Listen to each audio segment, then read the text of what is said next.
Taylor Squad, what is good, man? It's your boy Notjeraldo, man. I'm back again with another reaction video for y'all. Today we got mom finds out her teen daughter is a psycho killer. Y'all go ahead, grab your snacks, grab your food, whatever you need to grab. We about to have a lot of fun today. Miramar Police Department. Yeah. How you doing, ma'am? I'm waiting for my sister to go over there. What happened? What happened? I just here to speak to you over here for a second. Oh, Lord. Right now there's an investigation, and I guess it's your daughter. Yeah, that's my Your daughter. daughter, her name came up, so we have to keep everybody out of apartment. Police arrived at the home of 17-year-old Christie Parisien, 17? where her mother was informed that Christie had She's become young. involved in a strange and violent incident. About an hour earlier, officers had discovered the body of an 18-year-old boy named Dwight Grant near a nearby apartment complex, brutally stabbed to death. Oh my goodness. Can you guys go back inside for me? Can you go back inside, please? Don't. Bro, I be saying this, bro. If you have the guts to stab somebody, I feel like that is the worst way to kill somebody. Stabbing, like literally stabbing, you have to get up close and personal. And on top of that, you're feeling the person's, like, you're feeling it. I don't know how to explain it for it to make sense. It's not like shooting somebody or poisoning somebody or anything. Like, you're feeling, like, that's so crazy. I always say, if you got the guts to stab somebody, you're not human, bro. Just do as I ask, please. Passengers have been taken into custody in the murder of 18-year-old Dwight DJ Grant. After a body was found there, Local 10's Andrew Perez is live. For this 18-year-old from Miramar High School, and instead, officers found a body. As new clues surfaced and the investigation continued, police uncovered a hidden conflict between Dwight and 3 of his classmates from Miramar High School. Now officers needed to track all 3 of them down as quickly as possible to figure out what had really happened, what each of their roles was, and more importantly, why. But what detectives were about to learn about how this murder happened, why it happened, and just how complicated it truly was, turned out to be far more shocking than anyone expected. You can't get away with nothing. There's cameras everywhere. And that's what I always say. 2026, cameras everywhere. Cameras in spots you don't even know existed. You might have a camera Everything in your started on a bedroom Sunday right now. evening. On October 17th in Broward County, Florida, a nurse named Malene Emile noticed something was very wrong. Her 18-year-old son, Dwight Grant, who most of his friends called DJ, hadn't come home that day. DJ wasn't the kind of kid who disappeared without saying anything. He was responsible, focused on school, and always kept his family informed. Yeah, DJ His looked sudden like a good silence boy. was completely out of character. This was the beginning of a terrifying mystery for his family. No matter how hard they tried, no one could get in touch with DJ. He wasn't answering calls, he wasn't with any of his friends, and no one had seen him. Yeah, that's a By red Monday flag. morning, the worry exploded. DJ didn't show up to any of his classes, something that never happened. His teachers noticed immediately, his friends noticed, and his family knew something was seriously wrong. His family and friends checked every place he might have gone, called every person he might have been with, drove through neighborhoods, handed out flyers. Nothing. I want to point out another thing. Such a blessing it is that people know you so well that when you're acting out of character, they notice. People don't take, bro, a lot of people take that for granted. If you're not acting like yourself and people around you are able to notice that, that is a blessing. Do not take that for granted. Anytime you do something out of the ordinary and somebody notices, that's a blessing right there, bro. Police even went to the high school hoping someone there might know where he'd gone. Officers spoke to students one by one. At this point, even the smallest detail could be the clue they needed. Anxiety and depression, so like he would. He has anxiety? No, I have Okay, anxiety. so he will check on you. Yeah. Do you know the girl that he's talking to or trying to talk to? No, No, does he have a girlfriend? not to my knowledge, no. No? Okay. Right. All right. So you haven't seen him? What's up, Why's man? that dude looking like that? No, everything good? Okay. Okay, so you haven't spoken to him since. Is this his behavior? Like, does he do it? He's a good kid? He's a good kid. He doesn't drink. He doesn't smoke. He goes out. He has a plan. He goes out with his friends. He calls literally all of us all the time to let us know, like, what's up, how you are. Okay. All right. To everyone who knew him, DJ was quiet, calm, and spent most of his free time gaming. He wasn't the type to get into fights, he didn't cause trouble, and he had zero history of reckless behavior. Nothing in his past suggested he'd ever disappear or end up involved in something dangerous. The search for DJ continued through Tuesday of that same week. Then, around 2 p.m., while officers were canvassing the area near Sherman Circle North, a quiet neighborhood in Miramar before all this, they made the worst discovery imaginable. Hidden in the bushes beside an apartment building, police found the body of a young man. So this was done on purpose. Like, it wasn't even because the fact that they tried to hide the body in the bushes, they know what they were doing. They definitely know what they were doing. Let me step back. The body was found just outside the apartment building where DJ lived. All that time, he had been there, right near his own home. Crazy. Officers were led to the body by scattered bloodstains on the sidewalk. From an initial examination, the body had 2 fatal stab wounds, one to the neck and one to the chest. Look at that. A knife was also found nearby, hidden in the bushes next to the body. Can you go back inside, please? Don't. The people who did this, very stupid. You're very stupid. If you're gonna commit a crime, at least know what to do. How are you gonna leave the murder weapon right there where the crime is? You're dumb. You're very stupid. You should not be committing Just do as I ask, please. In a few minutes, an officer will come talk to you. Go back inside.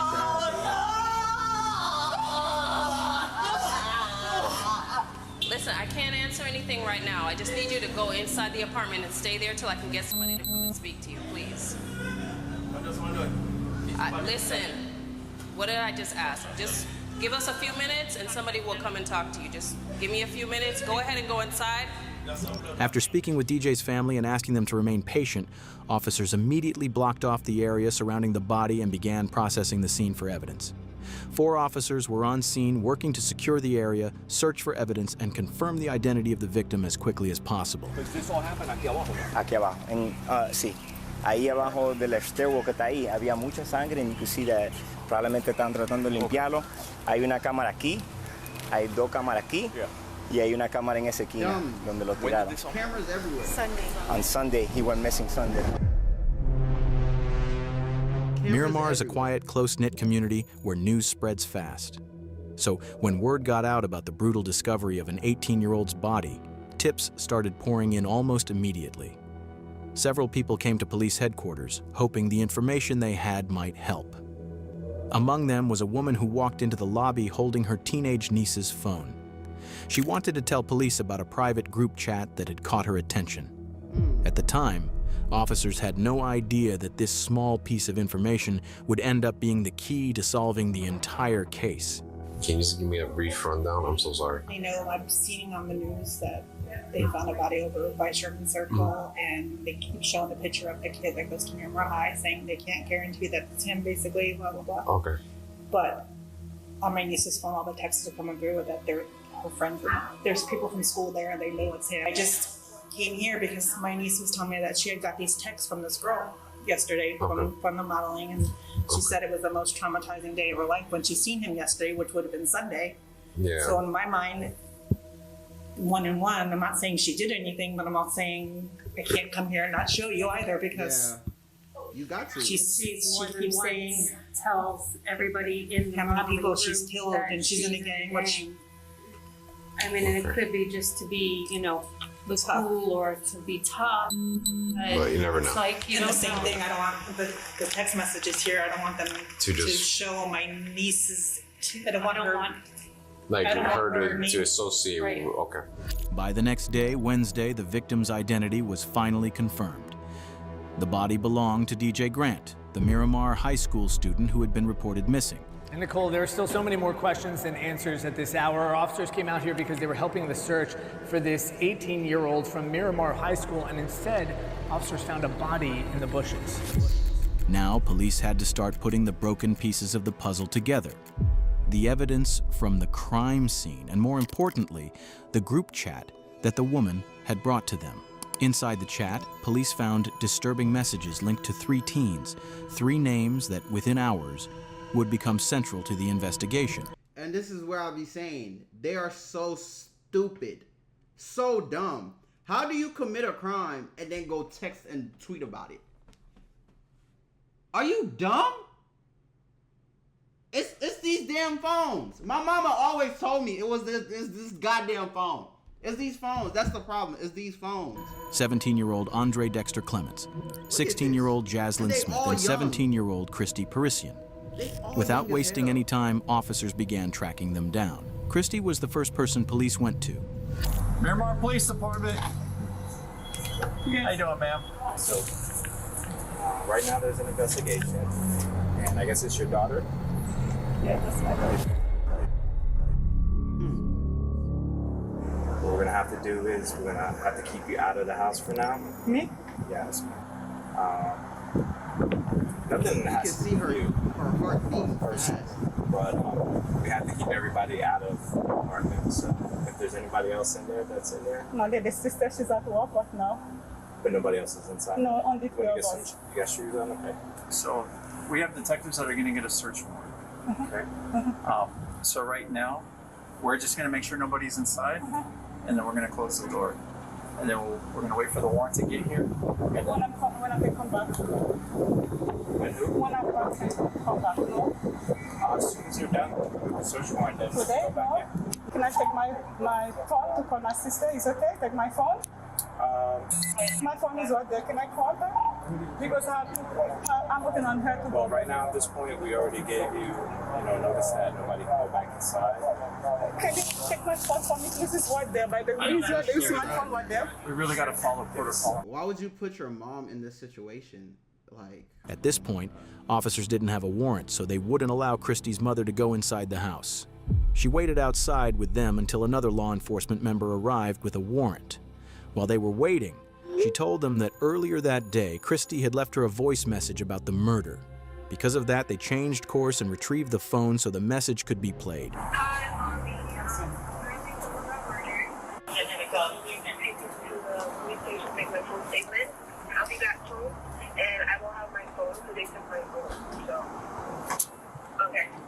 By now, the police had already spoken with Christie at the station. Her mother wasn't able to provide any additional information.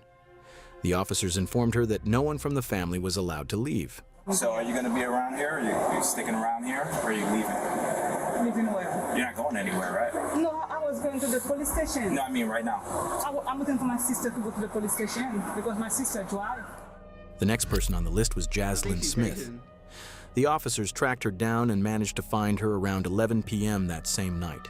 Outside her family's apartment, they spoke with her while her mother was present. Jaslyn, did you hurt this person? I didn't. I didn't hit him or anything. I was just told to push him and make sure he stayed in the home. oh my lord. I know exactly what And happened. you listened? You're telling me that you were told to do something? I don't know what you did. I don't know what you didn't do. She said that she was told to keep him in a corner. Andre. Okay.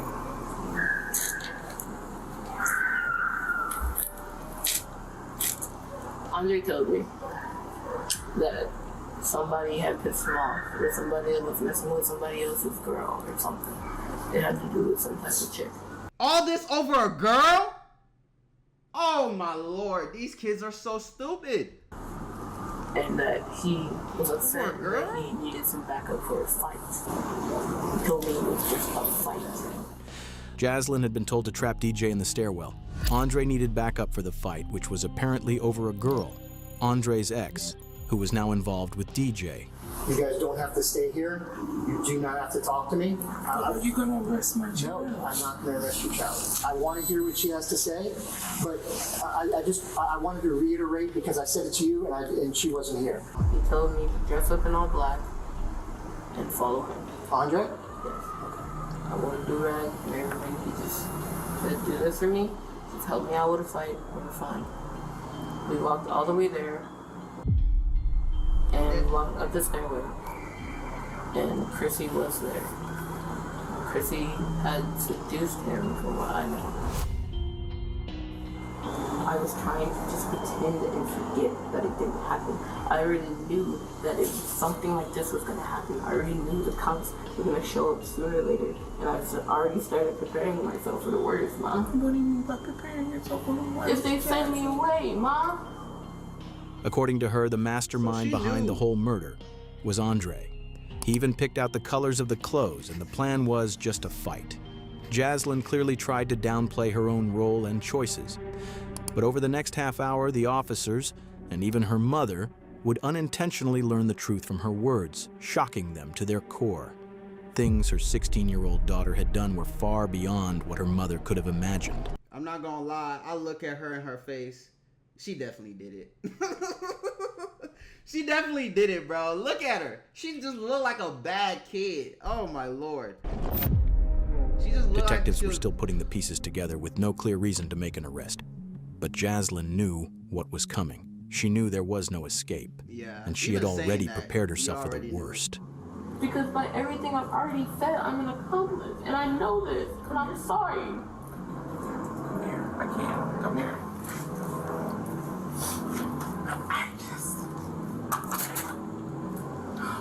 The female officer at the scene can be seen briefly laughing when Smith lets out a sigh. But there's nothing funny about what's happening. A teenager has been killed, and Jaslyn has just admitted her role in what happened. She's now given police a motive. Andre had found himself in the middle of a high school love triangle between DJ and his ex-girlfriend. That's when the dark thoughts started, and the plan began to take shape. A plan that would need help. Before Sunday, before any of this began, Andre had reached out to her. He told her about the planned fight and the help he needed. Now sitting in a police car beside her mother, the officer asks Jaslyn to walk them through everything, step by step, starting from that moment. So I'd like for you to kind of tell me, step by step, on how everything occurred, you know? Before Sunday, before he came over. Who's he? Andre.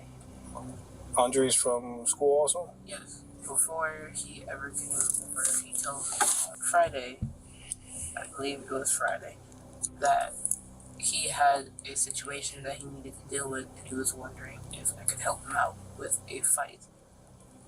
Me knowing that I used to fight in elementary and used to be a bad kid-ish. What did I say?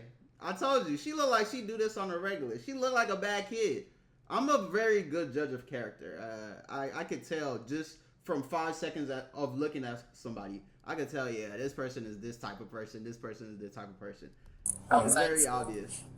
I'd agreed because he's a good friend of mine. I'm like, it's just a fight. He had said he was going to be coming over at around 6. Okay. He came over at least 6:45, close to 7 o'clock. Okay. And he had proceeded to tell me the whole scenario of, we're going to get dressed in all black. You're going to wear clothes that you don't care about. You're going to wear gloves. You're going to wear do-rag. I know the whole layout of the building. Andre already knew that Jaslyn had a reputation for fighting when she was younger. That was exactly why he chose her. He even picked out what Jaslyn should wear, telling her to wear gloves and protect her hair. Jaslyn's account helps clarify the days leading up to the murder, but one thing stands out. She repeatedly tries to downplay her role, presenting herself as someone who was merely influenced rather than involved. A claim that within minutes would be completely undermined by a small slip she made. We had gotten dressed, we had prepared. My mom had gotten home.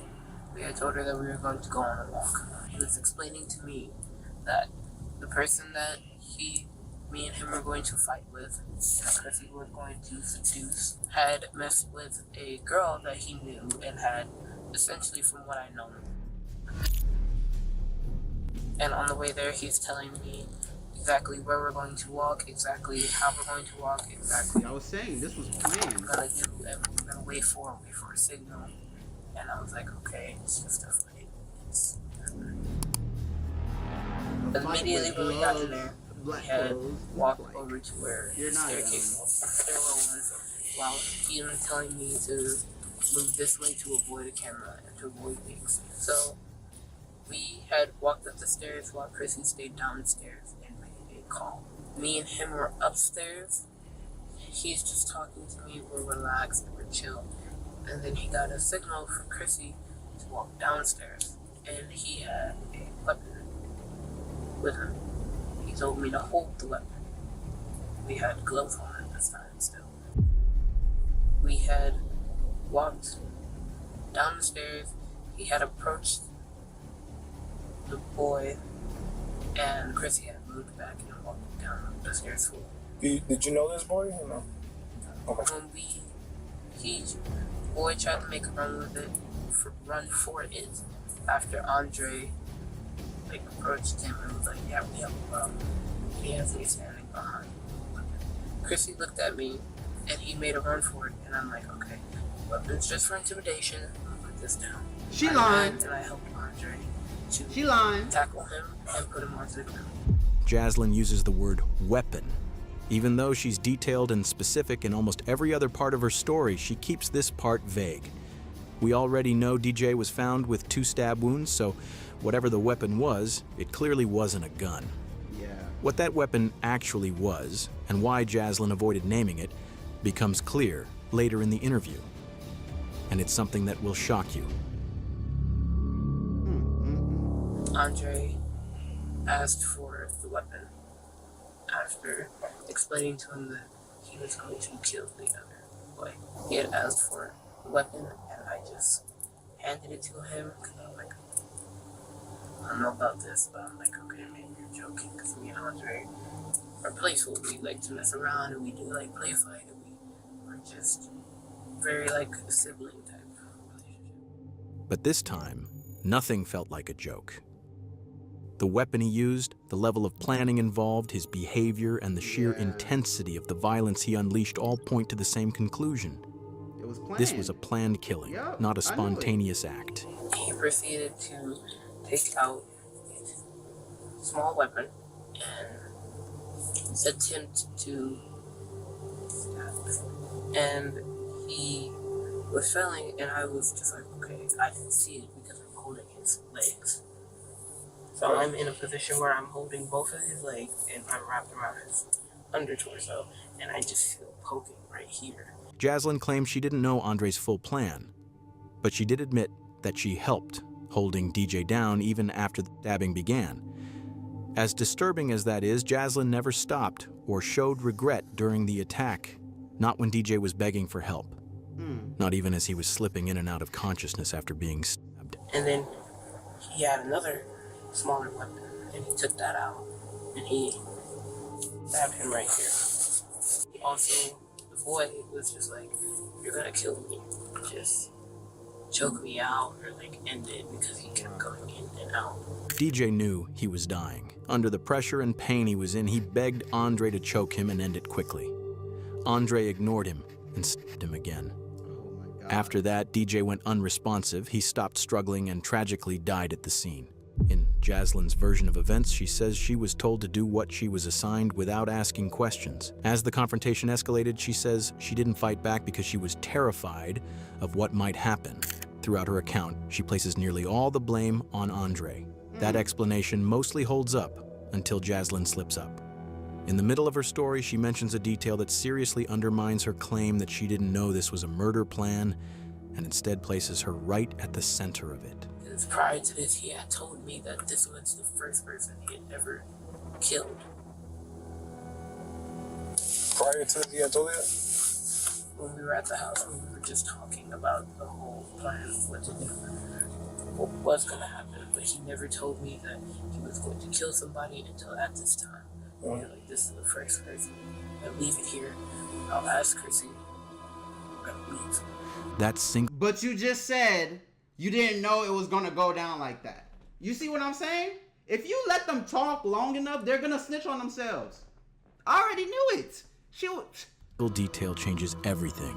It shows that Jaslyn knew about the murder plan long before it happened. Yep. Now her story starts to crack.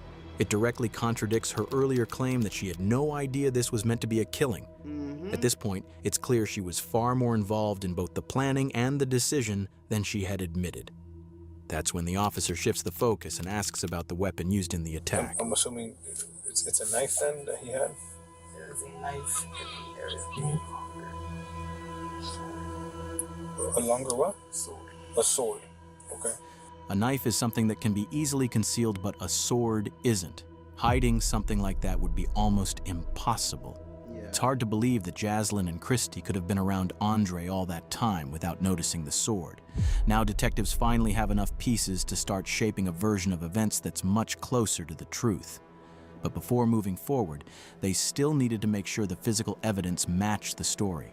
So you saw the big sword when he first showed up here in the first place? No. I didn't see it exactly. I saw that there was a bag with it, and I was like, okay.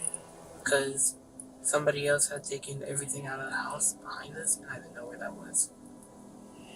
And I believe it was either in like a jacket with him, or with Chrissy in an extra jacket or in a bag with them. Jaslyn could tell detectives were zeroing in on one key detail. She knew about the sword before they ever left the house. Oh yeah, she definitely and that meant did. she knew the plan from the start. She tried to distance herself from it, saying that when they left, Andre grabbed a small knife and a larger sword. But she claimed she didn't actually see the sword at first and assumed it was already in the bag. Detectives weren't convinced. By now, there were too many gaps in her story. Too many. The teens believed they had pulled off the perfect crime. They killed someone in broad daylight in a tucked-away stairwell inside a busy apartment complex, avoided security cameras, and left no direct eyewitnesses. If the group chat messages hadn't surfaced later, they might have gotten away with it. But everything started to fall apart after the attack. They dragged DJ's body into the bushes, packed the weapons and supplies into a bag, and returned to Jaslyn's complex. There, they made a serious mistake. In an open, grassy area, clearly visible from nearby apartments, they started a fire and burned the bloody clothes using gasoline. As they sat there, shaken, but still hoping they were in the clear, a security guard spotted them. In that moment, the cover-up ended, and he wasn't the only one watching. Another resident had seen them too and later told police exactly what she saw. The two girls, they were just standing there, but they weren't moving much. The chubby girl, she was just like moving back and forth, but like standing in the same spot, but moving a little bit. And then the guy was moving around the fire, just throwing more gasoline. I didn't see their face, but I saw their body shape. And seeing them on the photos, you could picture them, especially the chubby girl. You could feel the traumatization from them, and you could feel like they were scared. Yep. But you could also feel like they had that energy of the way of thinking like he deserved it. Like you could notice that. Security camera footage from the apartment complex backed up much of Jaslyn's story. The cameras showed the three teens dressed entirely in black as they approached the stairwell where DJ was attacked. One camera even captured DJ Grant's final moments.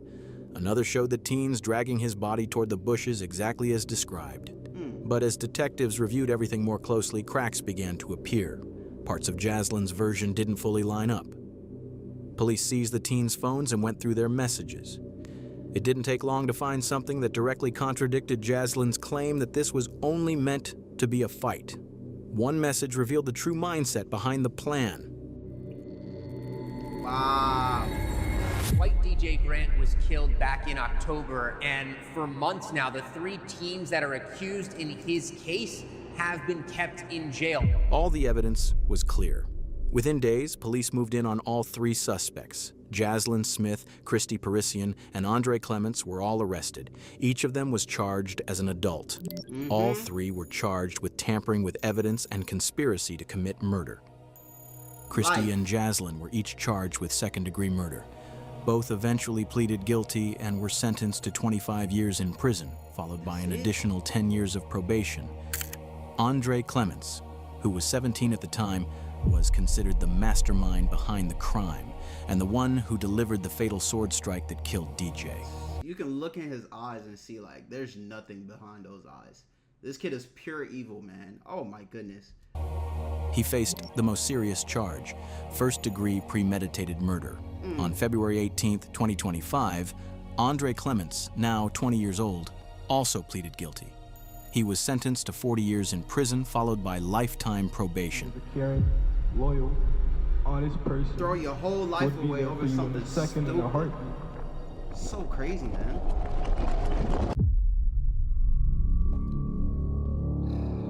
Stories like this are so insane to me, bro, because it's like all this happened over a girl, over jealousy. It's so crazy, man. You throw your whole life away. You take somebody from their family because of a girl, because of your own jealousy. Oh my Lord, I'll never understand, man. But let me know what y'all think in the comments. Go ahead, like the video, subscribe, turn on your notifications so you know when your boy posts, man. And I'll catch y'all in the next video. Bye.